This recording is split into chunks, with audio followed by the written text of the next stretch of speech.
Hello, Jamie here, just diving in before this episode. If you're here every week and you want to support the show, then check out our Patreon.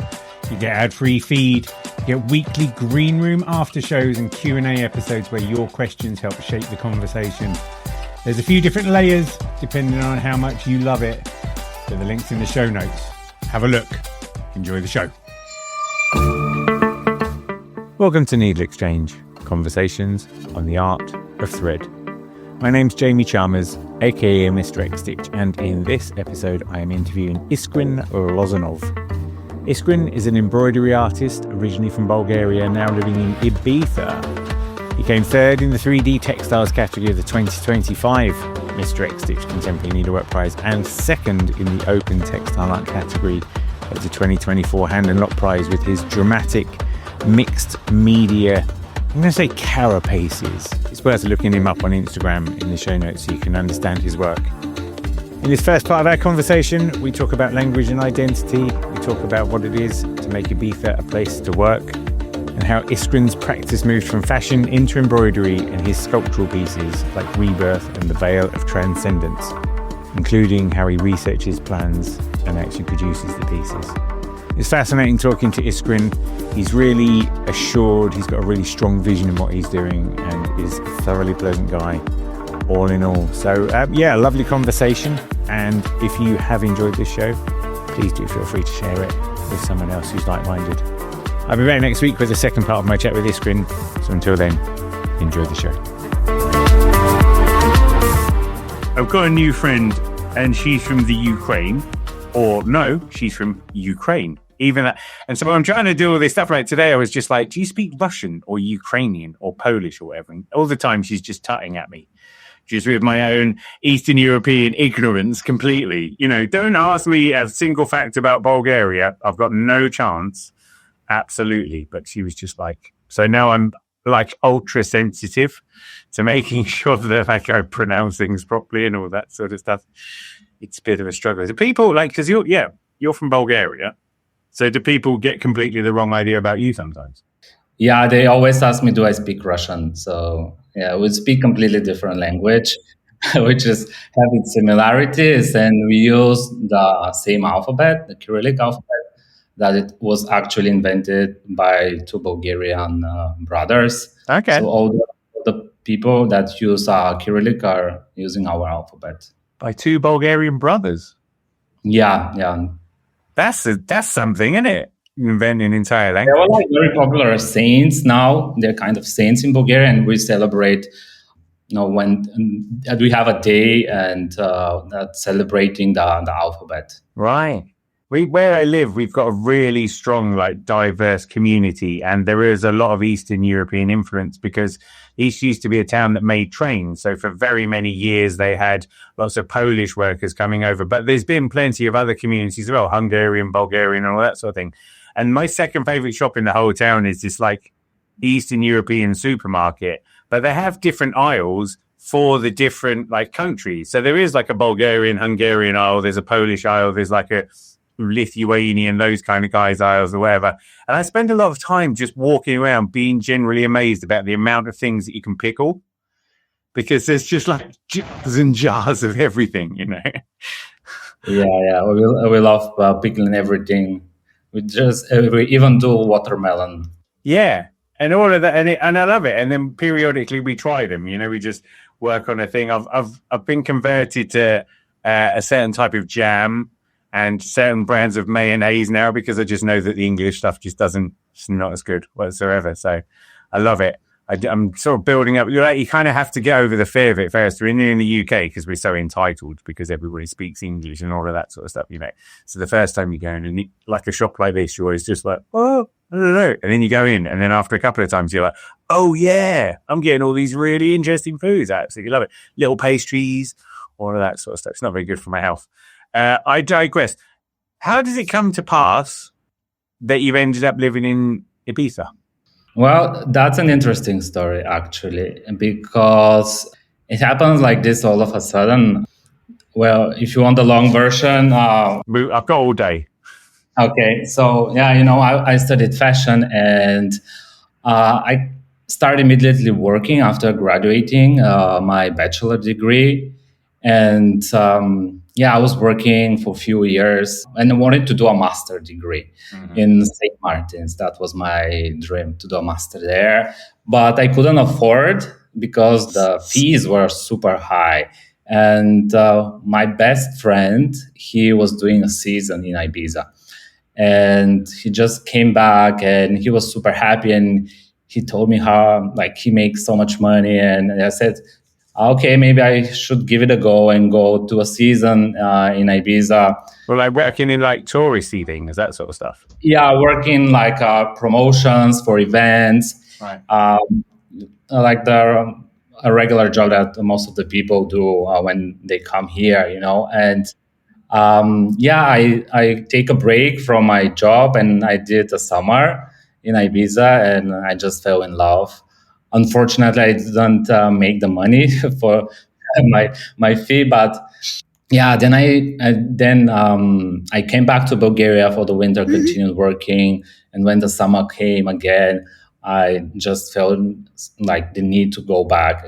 If you do a like season, it's really hard not to repeat, and if you repeat, then you want to be there like all the time. So yeah, I stayed there, and at some point I had a relationship, so I decided just to stay here. It was the best decision, I think, for me to stay in Ibiza. I'm extremely jealous, as has been previously noted. That's fine. What's it like? Because I feel like it's one of those places that gets slightly overwhelmed by the summer season and by dance music and all of that sort of stuff. So what's the real Ibiza like? Yeah, well, during the summer, it's really crazy with all these tourists and the parties. Actually, that one changed quite a lot because I'm now here 10 years, so I can tell the difference. Back then was way crazier, so now the government tried to be more strict and have more restrictions. But yeah, and you have these parts of Ibiza, where most of the clubs are that are crazy. But the rest of the island, it's really quiet and peaceful. And in the winter, it's even better for me. I prefer winter way much than the summer because it's not that hot and you can do all the daily activities outside. And yeah, it's mostly local people, so I prefer winter. Yeah, there's quite a cutoff, isn't there? I went to Ibiza once with my wife, and she was pregnant with our first daughter, so this was like 2016. But it was like September, and I think we managed to turn up about a week after everything had basically stopped. Yeah, it's in September are like the closing parties, and yeah, everything started to shut down. Is there much of a creative scene that you've tuned into there, like for your kind of, textiles, art, that kind of thing? What's it like? Yeah, Ibiza, it's a very inspiring place, and I think a lot of creative people come here, and yeah, it's just a place that makes you feel more connected with nature and makes you to slow down and observe. And I think it's really great place for creating, and that's why I think the scene here, it's really the community here, it's really nice. Has it influenced your work? Yeah, I think so. It made me, I think, more intuitive in my work. I started to feel more connected with nature. I learned to observe more. So yeah, it definitely influenced me. Because it's kind of interesting, because like your work, maybe I get you to describe your work, because I don't want to put words in your mouth. I've got opinions of your work. It's amazing. But tell me about your work in the first place. Tell me all about it. Well, usually when I speak about my work, I start first with my first sculpture and my first embroidery piece. That's a sculpture, and it's a Rebirth, because this was the foundation. And so your first piece? Yeah. Holy crap. You really was swinging, didn't you? Yeah, actually, I did. I'm doing the sculpture piece. It's just started last year. Right. So, yeah, I'm very new to, not that new to embroidery because I'm doing it like 5 years now since COVID. But the sculptures I started the beginning of last year. And I started with this project Rebirth. And I think all of my pieces are influenced after that from this project because it's where the foundation and the whole concept began. And of course, part of that idea comes from Hedlog Prize competition. Which team was the brief was traces of transitions. If I'm correct, the layers that illuminates embroidery that illuminates the layers of our lives. Yeah. And actually, it all started with a book I came across in Tate Modern 2 years ago. And I really loved the bookstore there. And I came across these illustrations of Ernst Haeckel, early life forms. And they reminded me a lot to the drawings I used to see of my grandfather encyclopedias. And because I have read the brief and I already start to think what I'm going to do. And I thought that it's going to be a good starting point to start a research with the natural evolution. And after that, I started researching our human evolution because I'm really fascinated by those Asian cultures, the symbols, the artifacts, the rituals of civilizations like the Egyptians or the Mayas or the Mesopotamians have. So I wanted to bring those historical elements into the present with different embroidery techniques and to use upcycled materials. Yeah, it's interesting because there's a sort of, I don't know whether you could say the word futuro-paganism, but there's something there, isn't there? There's a real primitiveness about the work. And at the same time, like, the work is exquisite. So you've got this like primal storytelling thing going on in amongst all this beauty. Yeah, because, I was really inspired by this transformation of old ideas and forms and how they transform but still keep a connection to their roots and how they still the history within them. And I can take I take different elements and objects from these cultures, but translate it into my own artistic approach. I can't really believe that Rebirth piece was like your first thing, like your first proper thing, because just the quality of it. Like, so let's dial back. Let's park that concept there. Let's go all the way back to the start, because you studied fashion, correct? Yeah, I studied fashion, and I was working with textiles, and so I was surrounded by fabrics, by craftsmanship always, and I was really fascinated by the haute couture collections, and especially what John Galliano was doing for Dior, Alexander McQueen, Karl Lagerfeld for Chanel. And the thing is that I didn't study embroidery, unfortunately, in the academy. And I remember the first time I took a needle and did some embroidery was 5 years ago. It was, I think, during Christmas, and I was at my parents' home, and I was at a period that I didn't do fashion, maybe in 2 years, and I feel the need to do something again with my hands, something crafty. So I took a pair of my old jeans and some beads that I found at home, and I cycled them into a necklace that I gave to my best friend for Christmas present. And then I went back to Ibiza, and it was already a COVID, and we were at lockdown. So I knew that I'm gonna stay a long time at home, and I wanted to use this time wisely and do something meaningful out of it. And I started to read a lot, and I was reading a book of Juan Smiro, right, biography and about his work, and I get really inspired. And I had some beads with me and some fabric, so I decided to do some samples. And 1 month, I was doing only samples inspired by his drawings. Right. And After a month, I have accumulated a lot of samples. So I decided, okay, let's make a dress out of those samples. And then the lockdown continued. So I have another month. Then I did another top, and I did another month. Then I did another top and a skirt. So after the lockdown, I already have these 4 pieces, like 3 outfits that I make a photo shoot.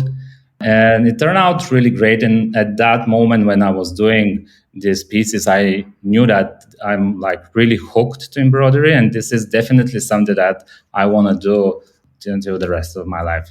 So that's how it started. And because I always love to learn new things and to elevate my practice, and because I didn't study it and I was doing everything by intuition, I started an online course.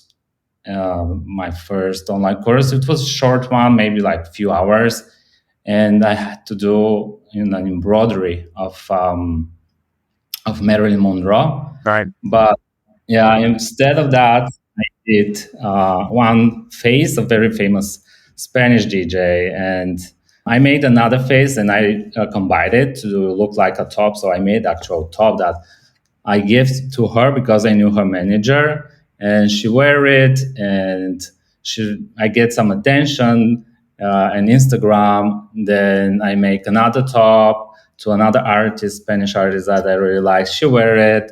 I get some other attention, and yeah, I thought that I can make a brand and start doing this tops and bras. And then one lady came to me that she loves my work. She discovered me through a friend, and she offered me to sell my pieces in Ibiza, and that's how I started. Right. Yeah. I mean, it's remarkable, isn't it? So when you were doing fashion prior to picking up embroidery, so I've looked on your site, and there are some pieces there that I'm assuming are your more fashion pieces, right? Where you're still playing with sculpture, playing with different mixing up of formats. And then you've also got this interest in the beautiful repair, right? Is that something that came in following the embroidery, or was that part of it as well? Because it feels like you've always been piecing elements together. Yeah. This is, I think, maybe one of the approaches I do back, because as I did with my samples, I was collecting these samples, and I make the dress and tops out of them. But yeah, I used to take a lot of upcycling materials also in my work. I love upcycling, and even back then when I was doing more fashion and jewelry pieces, I was using upcycling. For example, I did a series for another competition that I was using electrical parts and bulbs. Yeah, so yeah, it's something that I usually do. And the grounding in fashion gives you a certain fearlessness, because you can kind of think, I can make sort of anything into sort of anything. Yeah, definitely. Yeah. But then Rebirth comes along, and I mean, can you describe it to people where it's an audio podcast? Like, I could describe it, but I feel like I will get it wrong. I want to hear you describe it first. Yeah, well, it's a piece that is inspired from our cultural and our natural evolution and all the traces that we have left. I went back to explore all these like burial traditions, and while I was exploring those Asian cultures and the Egyptians and the burial traditions, actually, that's how I came with the idea to do this technique. Because in the beginning, I thought maybe I will do a fashion piece, but while exploring the burial traditions, how they were using the linen to around the body, I thought that I can use it in a sculpture way and apply it in different objects. And that's how I adopted this technique, because for my sculptures, I always follow that steps first to apply the cotton gauze on the base and then do the embroidery on top. This is quite a remarkable piece, let's face it. It's one of those things that just looks like a god seems to have stepped down onto the land. I mean, what is it? Is it full body, or is it just half torso, like head? Yeah, It's half torso. Yeah. Like you have the torso with the head and the hands. Completely covered, and then completely covered in bright red beads, gold accents. Just, I mean, it is rather stunning. It has to be said. Thank you so much. Yeah, this one took me like 1,500 hours. 1,500 hours. That's crazy. I know you see, you like you say, you've done the research and you've worked this out, but I'm interested because it feels like such a really like a fully realized piece of work. Because then you've gone on and you've done like the Veil of Transcendence, which is clearly like a follow-on piece, isn't it? Similar style, part of the ongoing storytelling. So it feels like somewhere. This is what twists my melon. Is 5 years ago you're like, I'll try a bit of needlework. 3 years later, start going, I know, I'm going to create this entire piece. You know, that's a real fast jump. That's really fast. And I'm fascinated into how that came along because, yeah, like I say, I guess your fashion background's giving you confidence, but that's such a small jump from like A to holy crap. Yeah, you know why? Maybe because in the beginning, I was a little bit doubting myself with the embroidery, and I was not sure if was good. I was good. My work was good enough, and if I have something original to say with my embroidery. When I went back to London to see the Head Prize, that was turning point because I was like completely inspired, you know, and also a little bit of intimidated, thinking maybe could I ever be part of something like this. But also one other part of me, I knew that I can be part of something like this. So I set a big challenge for myself and like turned that out into a challenge to apply for next year with something completely new and something that I had never done before. And I usually do that, and I usually love to do something that I had never done before, just because it opens many doors and I learn from my mistakes. And yeah, it's most of the time it turns that I start to do pieces like Rebirth. And must have been very satisfying, like you say, to go see the awards. So this was what, the 2023 awards that you went to see then? Yeah. I think that was the first one I judged. Yeah. Don't know. That still twists. I have the same thing, right? Okay, so I'm one of the judges on the Hand and Lock Prize, but like when you compare me to some of the other judges, I don't have the technical background. I've just been around a while and I know what I like and I'm sort of happy to show people and stuff. So when I go to that thing, even though I'm perfectly confident in my own competencies, my imposter syndrome rears up like nobody's business. It's so funny because you just sit there just be like, but in exactly the same way, I walk away from there just going, I love this world. There's a world there. There's a world of embroidery and it's quirky and it's dangerous and it's amazing. Yeah, maybe because back then when I started, I feel kind of lonely because I didn't know any other artist. I was doing it all by myself, following my intuition. I didn't study it. I was just taking some online classes to elevate my work. So I feel the need to be part of something bigger. And when I discovered the competition, and when I won the prize, it makes you feel like part of something big. Make you feel like you're some kind of prodigy, quite frankly, coming out and getting second prize in the award. So your first attempt or whatever. It's just like, I was talking to Severina Seidel, who came first in the, what was it? Student Open Art this year. And she also got first place in the Mr. X Stitch prize as well.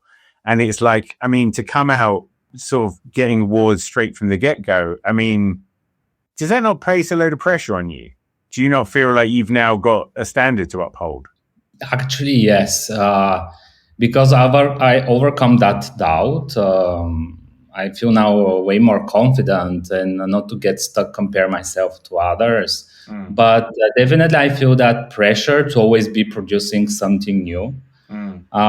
Especially now because in social media, you can scroll down and very easy and get frustrated how everybody is doing better or faster. But I've learned to trust my own voice now, and that maybe that my pace and my practice are also valid too. So yeah, and I suppose there's a rub there, isn't there? Because there's lots of people that can put stuff on social and can produce work a lot quicker than you, I'd imagine. And so, yeah, because one of the things I wanted to talk about, I'm skipping about a little bit, but when you see work like yours, and indeed when you see a lot of kind of detailed work in this way, you go through these little journeys where you see the piece first and you see yours and it's just like red primal response kind of thing, and then you notice that it's kind of sparkling, there's a certain amount of beauty and a certain amount of otherworldliness. But then after that, you have to start looking at it in a bit more detail, and you recognize that there are all these smaller elements and all these bits of the story that you're including in there. And to me, that makes it a really fascinating thing. Is that like the intention, do you think? That because at a show, when there's a hand and lock exhibition, we get to look at it for a day, if we're lucky, but we don't get to look at it for a day. We get to look at it for like 5 minutes here, 3 minutes there, that sort of thing. How do you feel about the fact that really your work should probably be sat and someone should watch it rotating slowly for like an hour just to get their heads around it?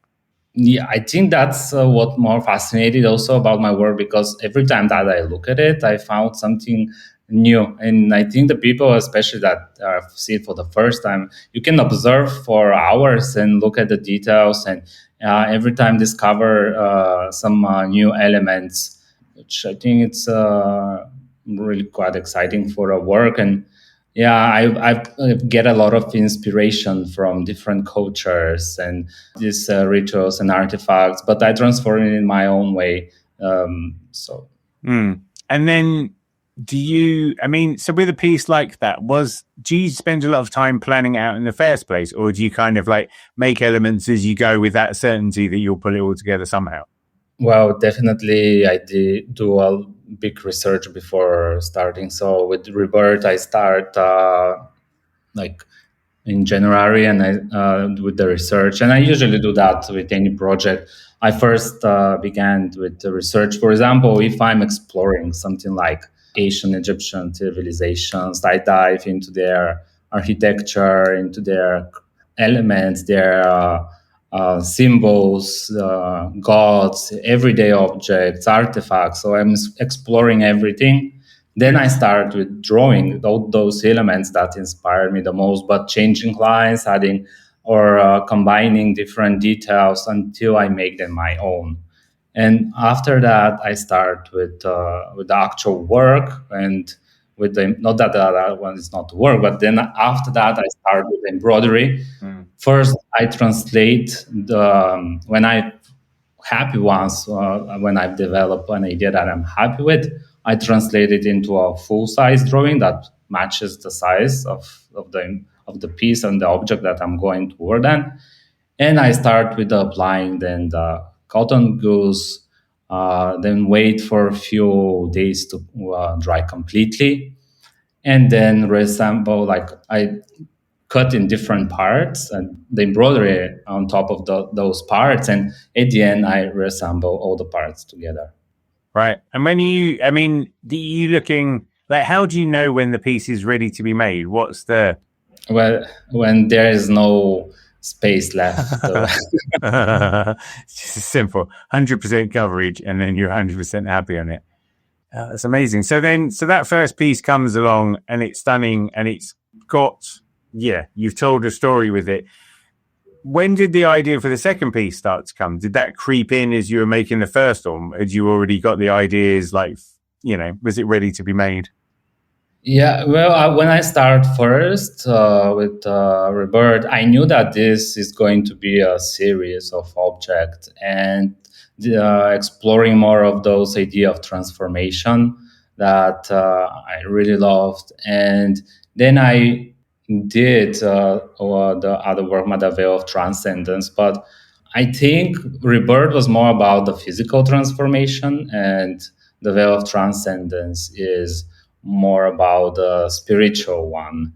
And I really wanted to continue the series with pieces that are inspired from those Asian burial traditions, and what people placed in tombs and how different cultures understood the afterlife, because I'm really fascinated by all these symbols and what was their meaning, and of like objects for afterlife, objects for life, for death, for transformation. So I wanted to explore this field, and to use maybe more daily, more everyday objects, but also contemporary objects.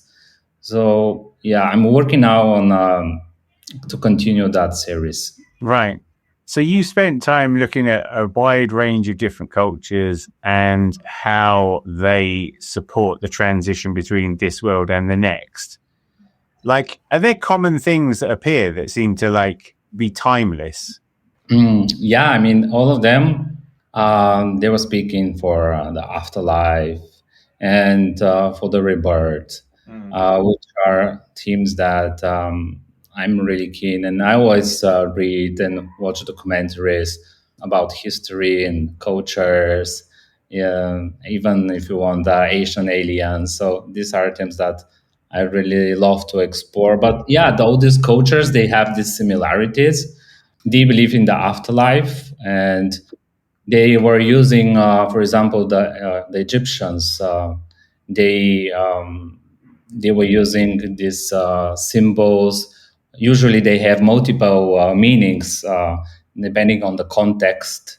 For example, the scarab beetle was meaning rebirth, but also the rising sun. And I was really fascinated how back then even the everyday objects, they were so intricately decorated with small details and symbols for transformation and protection, which I found really beautiful.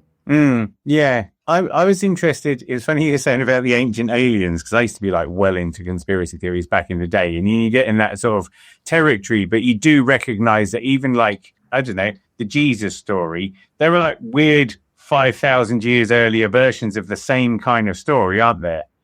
And I mean, did you find like a lot of these like afterlife scenarios are just repetitions of the same thing?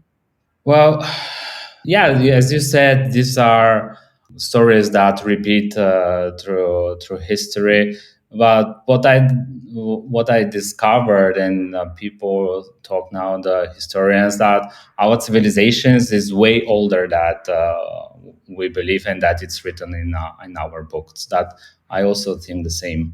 I remember, I think I've said this before on the podcast, but my daughter told me that the ancient Egyptian civilization, they had their own like ancient history department just about their civilization. So, you know, they were old enough that they could say 7,000 years ago, we were still here. And you sit in here and you look at us in the year 2025 and you think we've got no chance. Do you know what I mean? But it was just like that culture was so magnificent and lasted so long that they had their own ancient history. Like that's bonkers. Yeah, definitely. Has learning all that stuff influenced your own personal take on things like the afterlife? Well, I do believe in afterlife, but not this typical like religion version that you go to heaven. Maybe more about like how the Buddhist thought and of karma, and that's not really, there is not really a creator, a god. Mm-hmm. Yeah, or certainly not maybe somebody who's a bit like a human.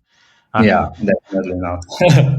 So, and I quite like Taoism, which is the same sort of thing. It's just like the known unknown and all that sort of thing. Not like an old white fella with a beard who will just decide based on the country who's going to heaven and who's not going to heaven. Interesting. So then Postcards from Heaven, new piece of work. I'm getting a heavy on the gold work. There's definitely seems to be a direction happening there. Yeah, well, this is a very personal piece I created in memory of my best friend, Grozdan, who passed away last year from cancer.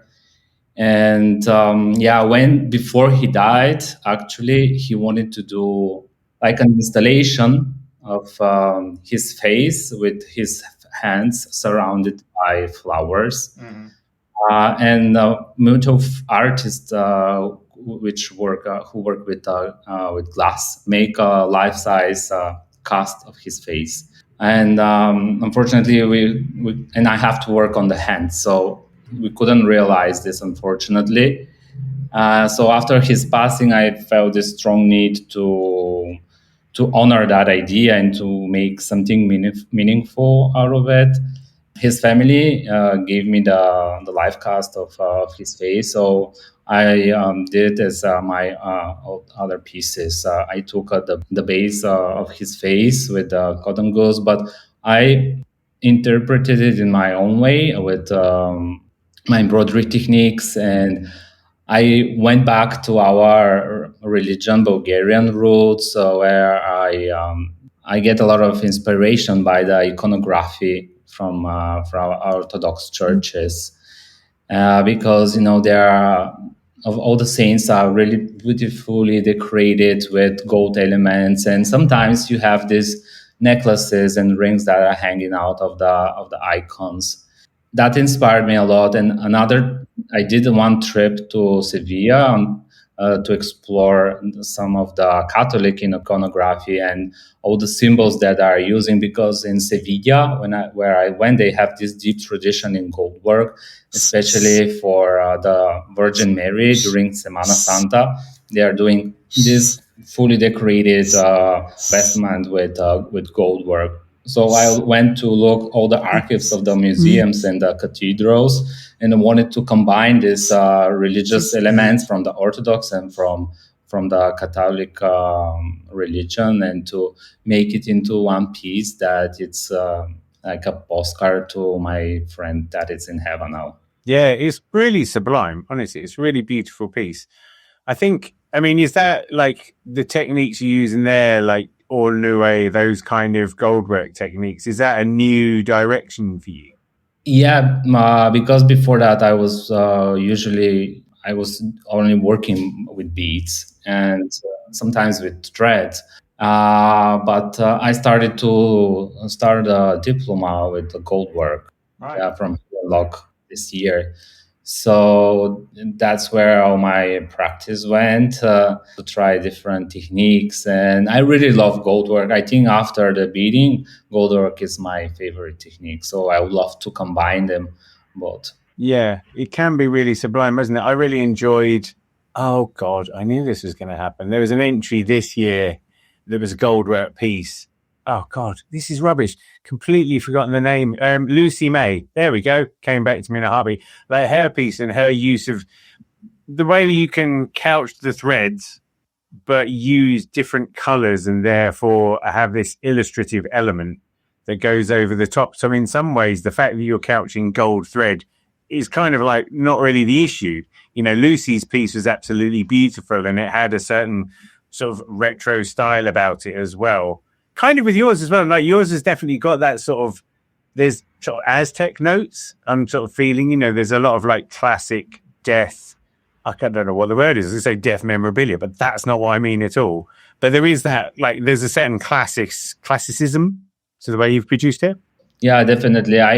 Because maybe my inspiration come from this like iconography, and there is a strict classic ways to some pieces that are drawn, or you can't draw icon the way that you like. You have to do it like the canon says. So with my piece, maybe it reflects some classicism. So it's interesting then.